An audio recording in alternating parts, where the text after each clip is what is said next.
السلام عليكم ورحمة الله وبركاته. إن شاء الله هنكمل مع بعض الوحدة الأولى لمادة الدراسات الاجتماعية للصف السادس الابتدائي. هنتكلم فيها عن الدرس الثاني، بيتكلم عن الصناعة التكنولوجيا في وطننا العربي. مع بعض يعني إيه كلمة صناعة؟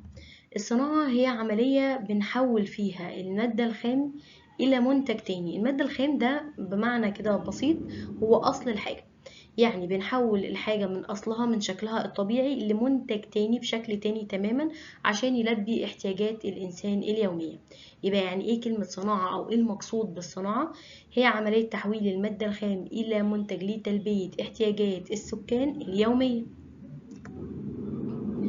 طيب ايه الحاجات اللي لازم ان تتوفر؟ العوامل المقومات اللي يجب ان تكون متوفرة عشان اصلا تحصل فكرة الصناعة. هنقسم مقوماتنا دي الى مقومات طبيعية ومقومات بشرية. بالنسبة للمقومات الطبيعية واحنا متفقين مع بعض، طالما قلت كلمة طبيعية فانا كده بتكلم عن حاجات عملها ربنا سبحانه وتعالى. يبقى أول مقوم طبيعي عشان أقوم الصناعة وأعمل الصناعة هو الموقع بتاع المكان أو المكان اللي أنا هشتغل فيه. 2 المادة الخام نفسها اللي هحولها لمنتج. 3 مصادر الطاقة زي فحم، البترول، الغاز، زي الشمس، المية. هنشوف زي ايه مصادر الطاقة. طيب نقسم المقومات الصناعة للجزء التاني وهي المقومات البشرية. دي بقى حاجة خاصة بالإنسان نفسه، زي أيدي عاملة، رؤوس المال، الأسواق، النقل والمواصلات اللي هتنقل لنا الحاجة. يبقى احنا كده يا شباب مقسمين مقومات الصناعة إلى حاجتين، مقومات طبيعية ومقومات بشرية. تاني حاجة هنتكلم عليها في الدرس هي أنواع الصناعة في الوطن العربي. بتنقسم الصناعة عندي في الوطن العربي إلى عدة أنواع. هنقسمها لصناعة استخراجية، ودي باينة من اسمها، يعني حاجة بنستخرجها من بطن الأرض. تحويلية يعني حاجة بنحول بيها المادة الخام لمنتج تاني. استهلاكية يعني حاجة بنستهلكها بطريقة يومية. رابعا أنواع الصناعة، في صناعات حديثة لسه ظاهرة جديد وتكنولوجية، ودي هتكونوا انتوا أكيد عارفينها لأن احنا كلنا بنستخدمها. على أول نوع من أنواع الصناعة هو الصناعة الاستخراجية. دي معناها باينة من اسمها، هي اللي بتعتمد على استخراج المعدن أو بنستخرج مصدر الطاقة من باطن الأرض. زي مثلا بتستخرج بترول فأنت كده في صناعة استخراجية، بنستخرج غاز طبيعي فأنت كده في صناعة استخراجية، بنستخرج فوسفات، بنستخرج حديد، أي مكان اللي بنستخرجه من باطن الأرض معدن أو مصدر طاقة ده اسمه صناعة استخراجية. تاني نوع من أنواع الصناعة هي الصناعة التحويلية. دي اللي بتعتمد على تحويل المادة الخام لمنتج جديد تماما، زي مثلا الصناعات الغذائية وصناعة الغزل والنسيج. يعني ندي مثال عشان نفهمها. أنا مثلا عندي القطن ده حاجة زراعية، دي مادة خام زي ما ربنا عاملها سبحانه وتعالى.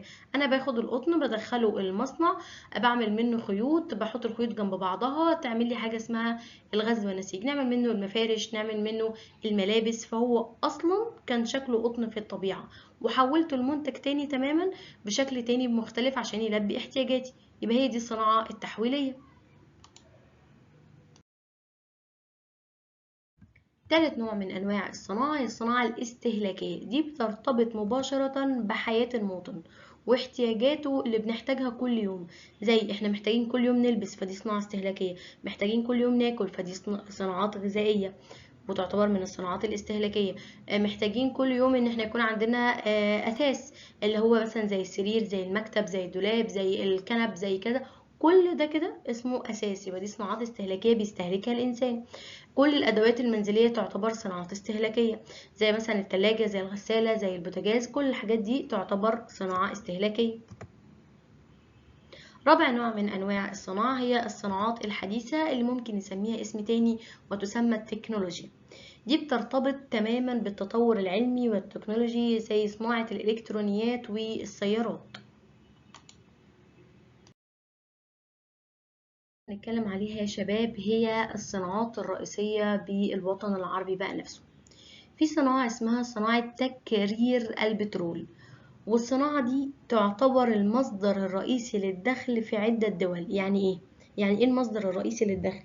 يعني في عندي اكتر من دولة في الوطن العربي زي السعودية مثلا والكويت بيعتمدوا اعتماد رئيسي على الصناعة دي عشان تجيب لهم فلوس. اللي هي صناعة تكرير البترول. طب معنى كلمة تكرير البترول ايه عشان نفهمها؟ دي صناعة بفصل فيها زيت البترول الأصلي عن المكونات التانية اللي بتكون طالعة معاه أو عن مشتقات البترول. في دول بتعتمد اعتماد كلي في فلوسها عشان يبقى الدولة معاها فلوس وغنية على تكرير بترول بس، منهم السعودية والكويت. في صناعات تانية اسمها الصناعات الغذائية، ودي تعتبر من أهم الصناعات اللي عندي في الوطن العربي، وطبعا باين لي لأنها بتوفر احتياجاتي من أمن غذائي للوطن العربي.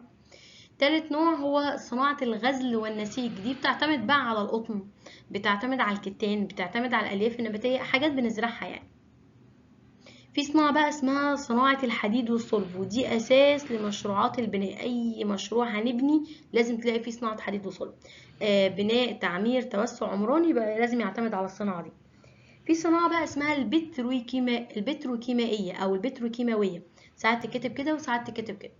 طيب ايه الصناعة دي؟ دي باينة من اسمها بترو، فهي تعتمد على البترول، على الغاز الطبيعي، عشان تنتج مواد تستخدم في صناعات أخرى، اللي هي برضو معتمدة على تكرير البترول اللي احنا قلناها في الأول. بطلع من البترول ده مشتقات زي البنزين، زي السولار، زي المازوت، الحاجات دي تستخدم في حاجات تانية، وبطلع منه كمان مواد تستخدم في البلاستيك. فدي اسمها صناعات البتروكيماوية. بما اننا بقى اتكلمنا عن الصناعات، تعالى نشوف كده مع بعض ايه المناطق اللي بيتركز فيها الصناعة في الوطن العربي. عندك مثلا شمال قارة افريقيا بيتركز فيها الصناعة، زي مثلا دول ايه؟ مصر، الجزائر، المغرب. اهم الصناعات اللي فيها الصناعات الغذائية، الغزل والنسيج، الصناعات البترولية. في مثلا منطقة تانية بيتركز فيها الصناعة، الخليج العربي، السعودية، امارات، كويت. طبعا دول مشهورين جدا بالبترولية او البتروكيماوية. تالت منطقة بتتركز فيها الصناعة عندي في الوطن العربي هي بلاد الشام، زي مثلا سوريا، زي الأردن. دي بتنتشر فيها صناعة الغزل والنسيج والصناعات الغذائية، فيها تشابه ما بين شمال أفريقيا شوية في الصناعات. طيب زي ما قلت لك من قبل كده، ايه المقصود بالصناعة البتروكيماوية؟ دي الصناعة اللي بتعتمد على البترول والغاز الطبيعي كمادة خام عشان تنتج لي مواد تستخدم في صناعات أخرى. تعال نشوف كده مع بعض خريطة توزيع الصناعات في الوطن العربي. ده كده صورة أو خريطة للوطن العربي فيها العديد من الصناعات. يعني مثلا لو هنيجي نتكلم عن دولة زي دولة مصر، موجودة في شمال قارة أفريقيا، بالتحديد في الشمال الشرقي. أنشأت مصر مجمعات صناعية كبرى، منها عندنا مجمع كامل اسمه مجمع الجلالة، ده بيصنع الرخام. وعندنا مجمع الحديد والصلب، وده مشهور جدا عندنا في حلوان. تعال نتكلم كده عن دولة تانية، عن السعودية، ودي في الجناح الآسيوي. أسست المملكة العربية السعودية مدينتي الجبيل وينبع، وهما من أكبر المراكز العالمية في الصناعات البتروكيماوية. أنت أول ما تلاقي كده دولة ليها علاقة بالخليج، يبقى أنت خليك كده في الإيه؟ في الصناعات البتروكيماوية. طيب بما تفسر السؤال، ليه تقام المناطق الصناعية بالقرب من مصدر الطاقة والمواني والطرق والكباري؟ يعني ليه بنعمل المصنع جنب المصدر اللي هطلع منه الطاقة، أو جنب المينا، أو جنب طرق جديدة وكباري؟ ليه؟ السؤال سهل جدا، حتى يسهل علينا نقل المادة الخام من مكانها والمنتجات، وتقليل تكلفة الإنتاج. يعني ما بقعدش يبقى المصنع بعيد تماما عن المنطقة اللي بطلع منها المادة الخام، بالعكس أبني المصنع جنب المنطقة اللي بنطلع منها المادة الخام عشان أقلل شوية، بيسهل عليا نقل المواد الخام وأقلل تكلفة الإنتاج.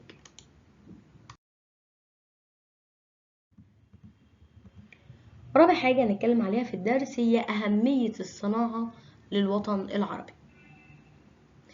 الصناعة هي ركيزة أساسية، أو خلينا نقول هي أساس تقدم الشعوب.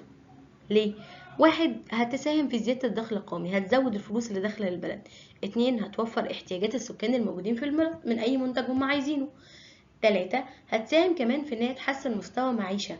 بما تفسر ازاي؟ يعني ازاي الصناعة تقدر تخلي مستوى المعيشة بتاعت الأسرة بتاعي أحسن؟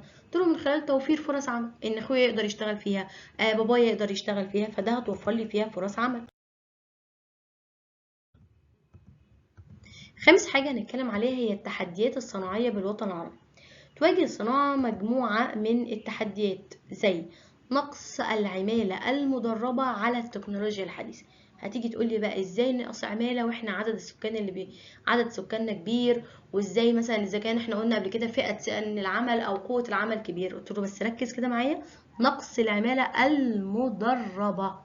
يعني انا مثلا في سن العمل، فبالتالي انا اقدر اكون قوة عمل بس انا مش مدربة على ان انا اشتغل في الصناعة، فبالتالي يبقى احنا عندنا نقص في العمالة المدربة على التكنولوجيا الحديثة. 2، ضعف البنية التحتية في بعض الدول العربية، ما عندهمش طرق، ما عندهمش كباري، ما عندهمش أنفاق، ما عندهاش متروهات، ما عندهاش حاجات تقدر توصل من مكان للتاني. بعض دول الوطن العربي عندها المشكلة دي. عدم القدرة على ان انا انافس المنتج الاوروبي اللي جايلي من اوروبا وبينافس عندي السلعة بتاعت الوطن العربي، فانا لما بنزل عشان اشتري سلعة او منتج بلاقي منتج اوروبي ومنتج من الوطن العربي. للاسف احنا بنشتري المنتج الاوروبي، فده معناه ان المنتج العربي او بتاع الوطن العربي بتاعنا مش قادر ينافس المنتجات الاوروبيه. 4، ضعف الاستثمارات في البحث العلمي والتكنولوجي، بمعنى كده ان الناس اللي معاها ملايين، الناس المستثمرين ما بيحطوش فلوسهم او الملايين بتاعتهم في البحث العلمي او التكنولوجي، فدي مشكلة بتقابل الصناعة. 5، تصدير المواد الخام بدلا من تصنيعها. يعني انا عندي مثلا مادة خام زي الفوسفات، ده موجود عندي مثلا في الدولة بتاعتي، فانا بصدره لدولة تانية محتاجة فوسفات زي ما هو، زي ما ربنا خلقه بالظبط. طب ودي مشكلة؟ قلت له اني اصدر المادة الخام زي ما هي بدلا من ان اصنعها، ده بيسبب عندي عدم قدرة الدول العربية على التصنيع. المفروض والصح ان انا لو عندي مثلا فوسفات فانا اصنعه الاول واحوله لاسمدة واحوله لكذا وبعد كده ابيعه بسعر عالي. يبقى خامس مشكلة بتقابلني في التحديات الصناعية هي تصدير المادة الخام بدلا من تصنيعها، بما تفسر بسبب عدم قدرة الدول العربية للأسف على التصنيع. زي ما قلنا قبل كده يا شباب، أي سلوك ولو أنت حتى شايفه صغير ده بيأثر على مستقبلك وبيأثر على مستقبل بلدك. طب تعالى نشوف ازاي. يعني مثلا لو أنت قمت بتنمية مهاراتك في البحث العلمي، ايه اللي هيحصل؟ هتضيف لنفسك الكثير من المهارات والمعارف والمعلومات الجديدة، هتميز طريقة تفكيرك بالإبداع، يمكن تتعلم مهارات إلكترونية جديدة محدش عارفها، هتحصل على وظيفة من وظائف المستقبل، وبالتالي هتدعم تقدم المجتمع اللي انت عايش فيه اللي هو المجتمع العربي وهتنمي مستقبله. طب تعالى نشوف مع بعض كده حقيقة تاريخية. بيقولي معظم الدول العربية أو الوطن العربي تعرضت لحاجة اسمها الاستعمار الأوروبي، يعني دول من أوروبا احتلت معظم دول الوطن العربي. طب ده أدى إلى إيه؟ أدى لإضعاف صناعاتها المحلية، ما بقتش الدول العربية عارفة تصنع حاجة، فبيجعل السوق العربي اللي احنا بنروح نشتري منه مفتوح أمام كل المنتجات الأوروبية، مما أخر النهضة الصناعية لحد ما حصلنا على حاجة اسمها الاستقلال. بكده يا شباب نكون خلصنا الدرس الثاني من الوحدة الأولى للصف السادس الابتدائي. إلى اللقاء فيما هو قادم بإذن الله تعالى.